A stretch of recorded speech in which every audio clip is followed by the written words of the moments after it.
क्या भाई? Bohr's model for principal quant of hydrogen atom. क्या बताया मैंने? Bohr's model for hydrogen atom. Bohr's model for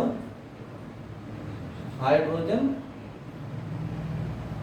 तो हाइड्रोजन एटम को सामने रख के बोहर ने कुछ बातें बताई, वो याद रखनी है। कौन कौन सी हैं? बोहर की 4 बातें हैं, चारों की चारों याद रखनी है, बस यही बोहर मॉडल। ठीक। नंबर 1, इलेक्ट्रॉन जो रिवॉल्व करता है, इलेक्ट्रॉन रिवॉल्व अराउंड न्यूक्लियस। बोलो भाई क्या बताया? इलेक्ट्रॉन रिवॉल्व करता है कहाँ? न्यूक्लियस के चारों तरफ। किसमें? एटम में। इन एटम। एटम नहीं, किसी पे भी, मतलब हाइड्रोजन हो या कोई भी हो, बट एटम होना चाहिए। तो वो कह रहा है कि इलेक्ट्रॉन जो रिवॉल्व करता है एटम के अंदर, वो किस में करता है? In the fix energy level. In the fix energy level. Fix energy level. और उस फिक्स एनर्जी लेवल को बोलते हैं ऑर्बिटल। पहला पॉइंट ये याद करने का है, fix energy in the fix in the fix energy level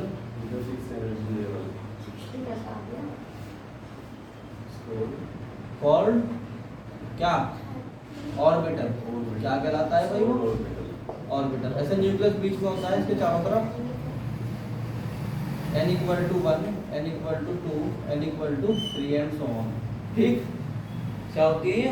orbitals होती है इसमें चारों तरफ। नंबर 2,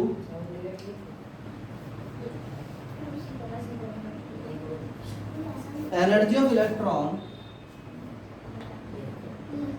एनर्जी ऑफ नहीं बदलती है, does not change with time in the orbital. यानी ऑर्बिटल में वो अगर अनंत काल तक चलता रहेगा, हमेशा हमेशा चलता रहेगा, तो उसकी एनर्जी में ना कोई ज्यादा होने की ना एनर्जी कम होगी। So energy of orbital, energy of orbital is fixed. इसका मतलब एनर्जी जो है वो ऑर्बिटल की फिक्स है। ठीक। Number 3, angular momentum. नहीं, नंबर 3 है कि जो फ्रीक्वेंसी ऑफ रेडिएशन जो होती है, भाई देखो ये इलेक्ट्रॉन था, मान लीजिए इस वाले ऑर्बिटल में, इसका नाम है E1, इसकी एनर्जी का लेवल है E1। कितना है एनर्जी का लेवल? और ये वाला है कितना? E2। इलेक्ट्रॉन यहाँ टहल रहा था, इसे एनर्जी बाहर से मिली, इसने एब्जॉर्ब करी। क्या करी? एब्जॉर्ब करी। ये उड़ के पहुंच गया E2 में, थोड़ी देर रहा और फिर वापस किसमें? E1 में। तो इसने जो लॉस किया एनर्जी का वापस E1 में आने में, तो हम बोलते हैं कि वो कितना हुआ? Delta E = E1 E2 minus E1। तो डेल्टा E जो है वो किसके बराबर होता है? h न्यू के। तो न्यू बराबर किसके हो गया? Delta E upon h, where nu is the frequency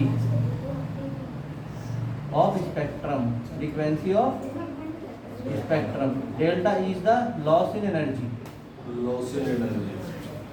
ठीक है नहीं है? और h is the Planck constant. Number 4 जो कि सबसे इंपॉर्टेंट है वो ये है कि जब कोई ऑब्जेक्ट m मास का, मान लो इलेक्ट्रॉन ही है m मास का, वो r रेडियस में गोल घूम रहा है v स्पीड से। कितनी स्पीड से? v speed. तो हम कहते हैं कि m मास का इलेक्ट्रॉन v स्पीड से r रेडियस के ऑर्बिटल में घूम रहा है। ठीक। इलेक्ट्रॉन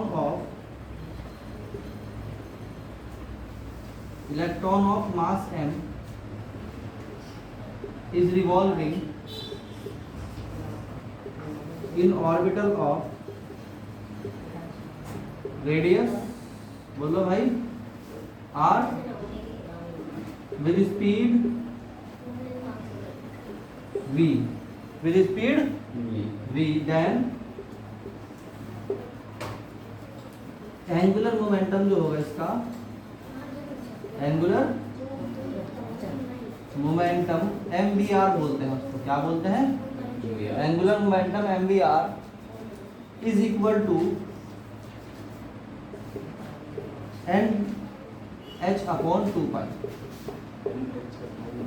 वेयर यहाँ ऐसे लिख लो, so MVR equal to NH upon